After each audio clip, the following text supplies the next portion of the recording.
এখন ডিসেম্বর মাসের প্রায় শুরুর দিক।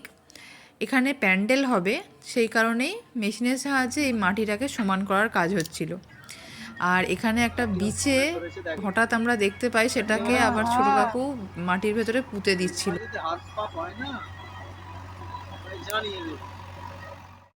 এরপরে কার্ড যেগুলো এসেছিলো সেগুলো সমস্ত পোস্ট করার জন্য আমি রেডি করছিলাম।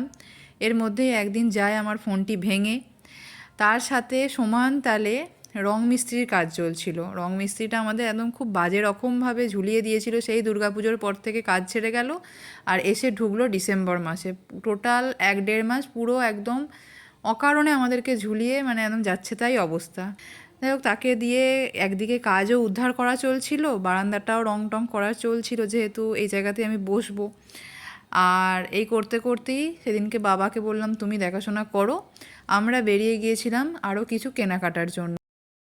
কবে থেকে কেনাকাটা চলছে, আজকে হলে তাও একটু শেষ হবে মনে হয় যা অবস্থা। কলেজ স্ট্রিটের রাস্তা ধরে এখন হাঁটতে হাঁটতে আমরা যাচ্ছিলাম কফি হাউসে।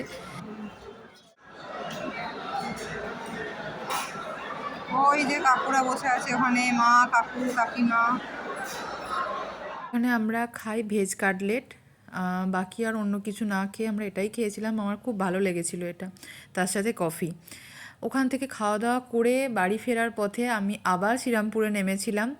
মাকে বললাম তুমি স্টেশনে বসো, রুটিটা নিয়ে চলে আসি। তো ওখান থেকে রুটি নিলাম। আর যেহেতু সামনেই 25শে ডিসেম্বর আসছিল, সেই কারণে শ্রীরামপুরের রাস্তাটাও কী সুন্দর পার্ক স্ট্রিটের মতো সাজিয়েছিল।